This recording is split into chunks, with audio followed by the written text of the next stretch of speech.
여러분 안녕하세요. 이삭의 샘 김이삭 목사입니다.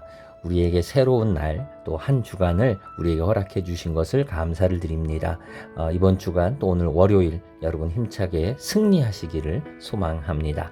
오늘 말씀은 예레미야 32장 9절부터의 말씀인데요. 본래 이게 토요일 날의 말씀이었습니다. 근데 꼭 나누고 싶은 말씀이 있어서 여러분과 함께 보도록 하겠습니다. 내 숙부의 아들 하나멜의 아나솥에 있는 밭을 사는데 은 17세겔을 달아주되 증서를 써서 봉인하고 증인을 세우고 은을 저울에 달아주고 법과 규례대로 봉인하고 봉인하지 아니한 매매 증서를 내가 가지고 나의 숙부의 아들 하나멜과 매매 증서의 인친 증인 앞과 시위대 뜰에 앉아있는 유다 모든 사람 앞에서 그 매매 증서를 마세아의 손자 네리아의 아들 바룩에게 붙이며 그들의 앞에서 바룩에게 명령하여 이르되 만군의 여호와 이스라엘의 하나님께서 이와 같이 말씀하시기를 너는 이 증서 곧 봉인하고 봉인하지 않은 매매 증서를 가지고 토기에 담아 오랫동안 보존하게 하라. 만군의 여호와 이스라엘의 하나님께서 이와 같이 말씀하시니라. 사람이 이 땅에서 집과 밭과 포도원을 다시 사게 되리라 하셨다 하니라. 아멘. 예, 오늘 제가 이렇게 32장 9절에 있는 말씀으로 제가 이틀 전의 말씀으로 돌아간 이유는요. 이 안에 오늘 이 제목에도 있는 거지만 이 돈이라고 하는 문제에는요. 이 믿음의 문제가 또 순종의 문제가 들어있다라고 하는 것을 발견하게 되기 때문입니다. 지금 예레미야의 상황이 지금 어떤 상황이냐면요. 이스라엘의 유다의 마지막 왕이었던 시드기야하고 갈등이 그것도 왕하고 갈등을 일으킵니다. 왕 앞에서 자꾸 이스라엘의 멸망을 말했거든요. 그래서 왕이 화가 나니까 감옥에 가둡니다. 시위대라고 하는 그 자기의 부대에 그 감옥에다가 가둡니다. 그리고 그 사이에 지금 여기 나오는 숙부의 아들 하나멜이라고 하는 사람이 와가지고 조카게 사촌이죠. 사촌이 와가지고 뭐라고 하느냐? 이 밭을 사라. 여러분 생각해 보세요. 지금 예레미야는 지금 감옥에 있는 상황이지요. 지금 상황이 어떻습니까? 안 좋아요. 아니 이 안 좋은 상황에 와가지고 밭을 사라. 내 걸 밭을 사라 그러는 거예요. 이게 무슨 이게 일입니까? 특히 이 밭을 왜 사라 그러냐면 자세한 사정은 안 나오지만 무른다라고 하는 게 있어요. 이스라엘의 전통이고 하나님의 법인데 이 가문에 주어진 땅은 다른 데 팔지 못하고 보존하도록 하기 위해서 만드신 제도입니다. 그래서 이 가문에 주어진 이렇게 밭이 있으면은 요 분량의 밭은 다른 데 팔지 못합니다. 형제들, 친척들이 이 밭을 만약에 다른 데 팔렸다면 가족들이 이걸 다시 되사와야 돼요. 다시 되사오는 것을 물은다 하는 거예요. 그래서 이거를 끝까지 이 가문의 땅으로 만들어야 되는 거죠. 우리가 잘 알지만 그 나봇의 포도원의 사건에서도 드러나지요. 왕이 이 포도원을 좀 팔아라라고 하는데 나봇이 끝까지 안 팝니다.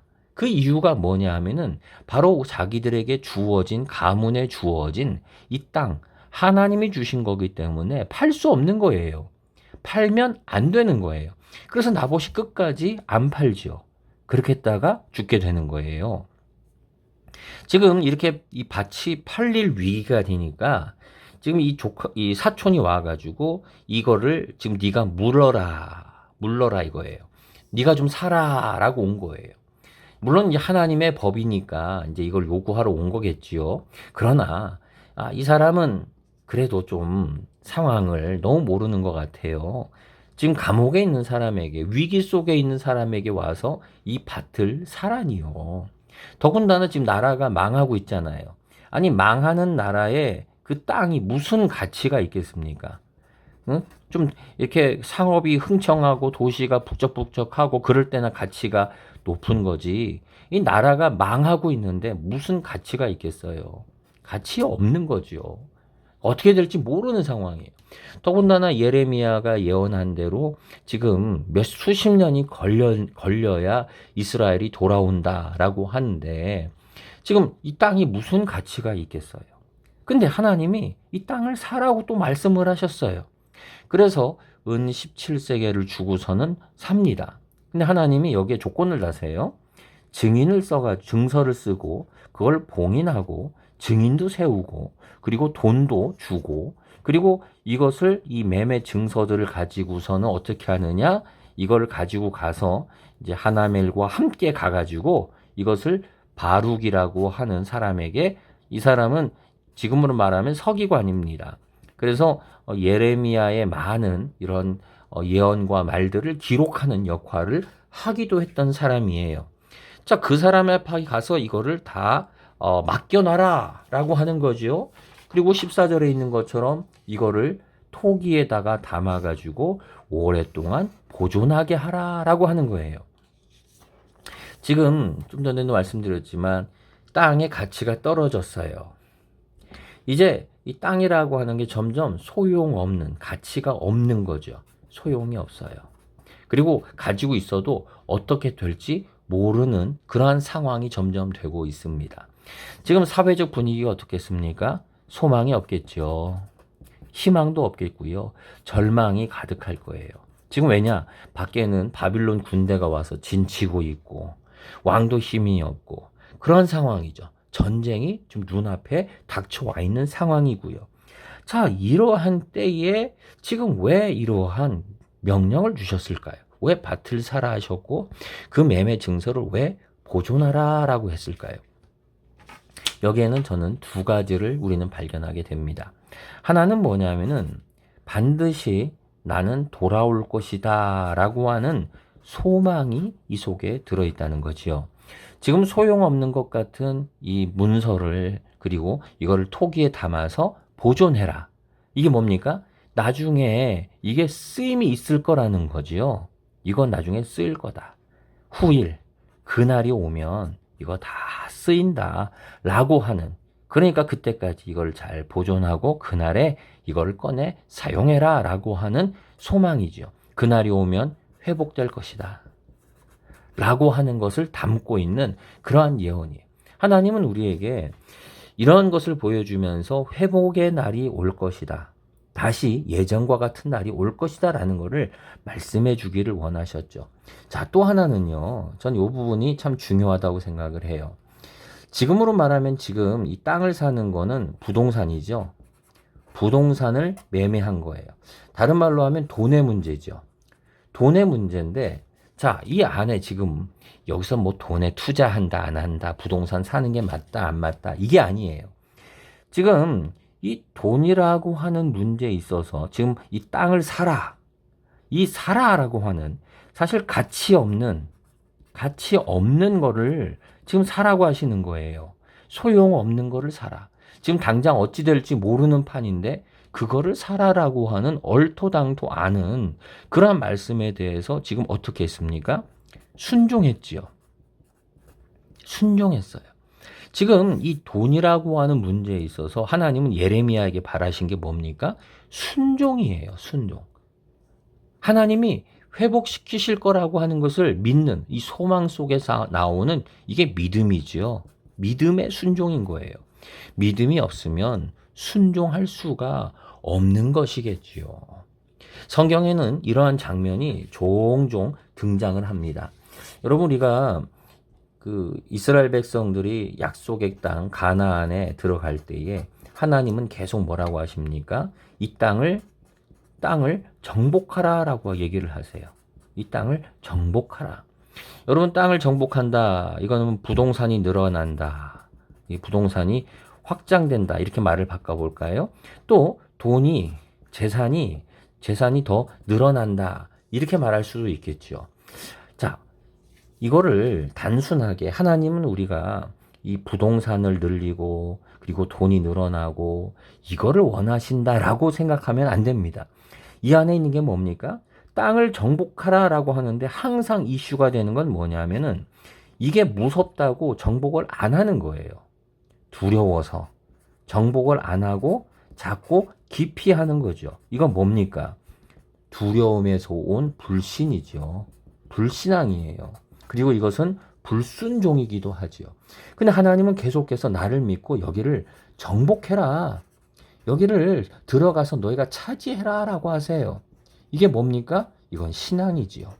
하나님은 우리가 신앙을 가지고 그리고 순종하기를 바라시는 거예요.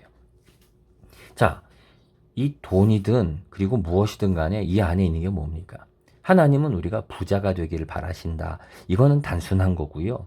우리가 돈이 부자가 되든 아니든 돈이 많아지든 부동산이 늘어나든 아니든 그게 문제가 아니라 그 속에 이 순종을 바라신다는 거예요. 예레미야에게 바라신 게 뭡니까? 지금 가치 없어 보이는 이 땅을 사고 그 문서를 깊이 보관하는 거죠. 오랫동안 수십 년 동안 보관하는 거죠. 그 속에 왜 그렇게 합니까? 돌아올 거를 믿기 때문이에요. 그 땅을 왜 삽니까? 하나님이 이걸 회복시킨다고 하는 것을 믿는 믿음이 있기 때문이에요. 그 돈이라고 땅이라고 하는 것에 들어있는 게 뭡니까? 믿음이고 순종이라는 거예요. 여러분, 우리가 일상에서 우리가 월급, 연봉 또는 돈, 투자, 부동산, 여러분 부자 되는 거 중요하지, 복 받는 거 중요하지요. 이 모든 것 속에 있는 게 뭡니까? 바로 순종이에요. 하나님의 말씀에 부자가 되든 아니면 돈이 하나도 없든 중요한 게 뭐냐? 하나님을 정말 신뢰하고 그 말씀에 순종하고 우리가 살아가느냐라는 것이 세상과 우리의 차이점이고 바로 다른 점이라는 거지요. 여러분, 오늘 하루 살아가면서 우리 하나님의 말씀에 순종하기를 원합니다. 하나님께서 우리에게 주시는 땅을 정복하라 라고 하시면 어떻게 됩니까? 정복해야 됩니다. 부자가 되는 게 맞습니다. 근데 그 안에 있는 게 뭡니까? 믿음이라는 거예요. 여러분, 연봉이 늘어나고 좋은 직업 갖는 거 좋은 겁니다. 왜? 하나님이 그 땅을 정복하라 했으니까요. 근데 그 속에 더 중요한 게 뭡니까? 믿음이고 순종이라는 거예요. 하나님이 명령하셨기 때문에 내가 두려워하지 않고 도전합니다 라고 하는 믿음이 중요한 거고 그 속에 있는 순종이 중요한 거라는 거지요. 오늘 이 하루 살아가면서 이 물질의 문제에 있어서 여러분 꼭 정복하기를 소망합니다. 하나님이 정복하라 하십니까? 정복하십시오. 근데 그 이유는 하나님의 말씀에 순종하기 때문입니다. 물질에 정복당하지 말고 정복하는 여러분 되시기를 소망합니다. 베드로가 하늘에서 환상 중에 보자기가 내려오고 그 안에 온갖 동물들이 있었습니다. 하나님이 명령하셨죠. 이것을 잡아 먹으라. 잡아 먹으라 그랬어요. 잡아 먹히라가 아닙니다. 하나님이 우리에게 물질이라는 것들을 또 이 세상이라는 걸 주셨습니다. 이것에 잡아 먹히라고 주신 게 아닙니다. 우리에게 직업을 주셨습니다. 왜 주셨습니까? 잡아 먹히라는 게 아닙니다. 잡아 먹으라고 주신 것입니다. 오늘 우리에게 주신 이 물질의 문제들, 직업, 인간관계 이 모든 부분에서 여러분 잡아먹는 정복하는 여러분들 순종의 믿음의 사람들 꼭 되시기를 기도하겠습니다. 기도합니다. 주님, 예레미야에게 참 어리석어 보이는 명령을 주셨습니다. 근데 그 속에 하나님께서 바라시는 믿음의 모습이 있었습니다. 하나님, 우리가 믿음으로 살아가기를 원합니다. 심지어 우리 물질 문제, 돈 문제까지도 이 믿음의 문제를 두고서 하나님께서 명령하시고 다스리심을 믿으며 하나님을 최우선으로 두고 믿음으로 살아가는 우리의 삶이 되게 하여 주옵소서. 오늘도 잡아먹고 정복하는 자 되기를 소망합니다. 예수님의 이름으로 기도드립니다. 아멘.